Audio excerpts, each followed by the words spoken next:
Blessings, beloved. I am Mama Pam, aka Pamela Dobson. I do read, beloved, 7 minutes every day, so you do not have to read. Now, what we're doing is we're reading the commentary for today. Today's read was First Chronicles, a portion of chapter 6, but we read chapter 6 commentary on yesterday. Today, we're going to read all of chapter 7, which is not a whole lot. So let's just get busy.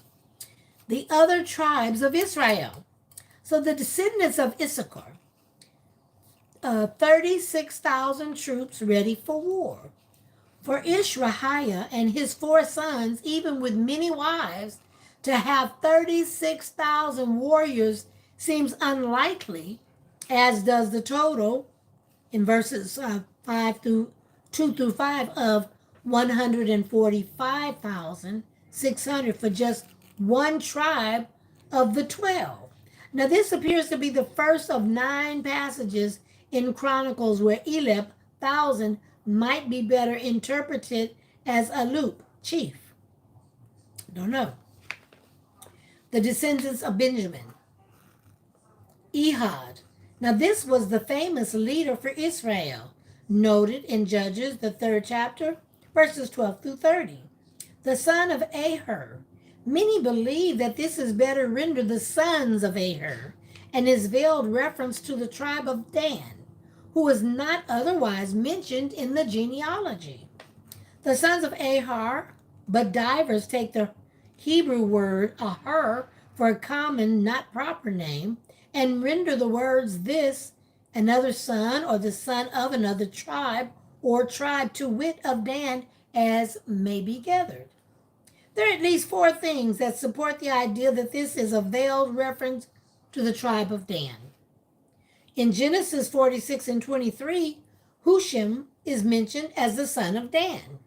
The next verse in 1 Chronicles 7:13 mentions the sons of Bilhah, who was mother to both Dan and Naphtali, also mentioned in that verse. Otherwise, the genealogy of Dan is left out. Hebrew writers sometimes use the word another, aher, to describe an abominable thing which the writer disdained to mention, whence they called a swine, which to them was a very unclean and loathsome creature, another thing.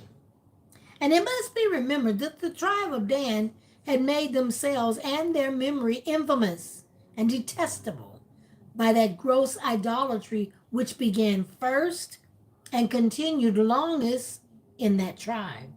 Judges 18. The descendants of Naphtali. The sons of Naphtali were Jaziel, Guni, Jezer, and Shalom, the sons of Bilhah. But Zelophehad begat only daughters.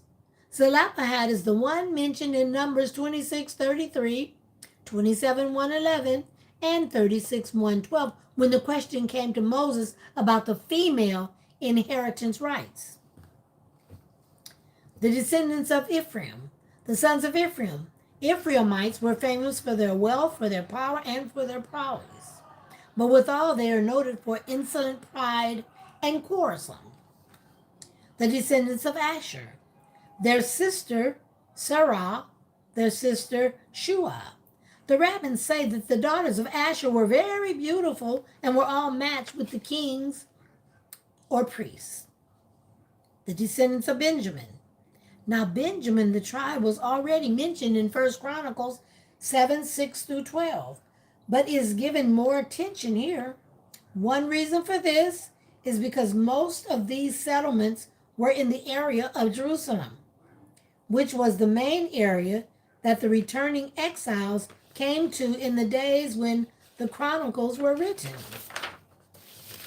Chronicles elaborates this material, not simply because of the significance of King Saul and his family, as it continued a dozen generations after him, but primarily because of the importance of Benjamin as a tribe, which ranked second only to Judah in Paxtexalic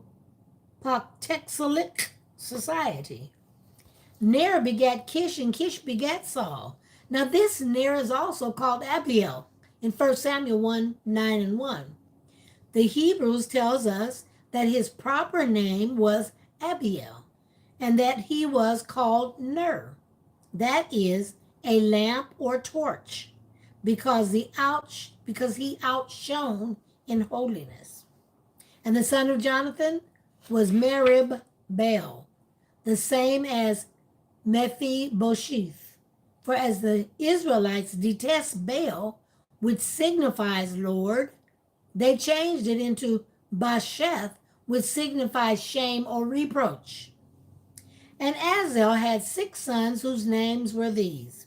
Of the 6 sons of Azel mentioned, 1 Chronicles 8:38, R.S. Jarchi says their allegorical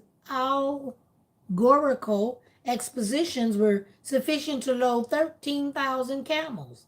No doubt, these were reputed to be deeply learned men. There was a time when the algorizers and metaphor men ranked very high among theologians. Theologians, even in our own enlightened and critical country. At present, they are almost totally out of fashion. May they never recover their footing. But what a shameful hyperbole is that of Jarchi, the writings of 6 men, a load for 13,000 camels. Wow. So the sons of Ulam, mighty men of valor, archers. Archers is in Hebrew that tread the bow. For the bows of steel which these use required great strength to bend them, which therefore they did by trending the bow with their feet and pulling the string with both their hands. May the Lord add blessing to that quick 7-minute read of the commentary. That was only 7 minutes today. So again, this is who we are. We are SMRF Family International Ministry, 7-minute read family, 7-minute read followers, just 7-minute read faithful folk. We do broadcast live across 12 social media platforms at the same time, Monday through Friday. If you can think of it and name it, you'll see me on it within the next hour. If you are led to give a donation to the ministry, feel free.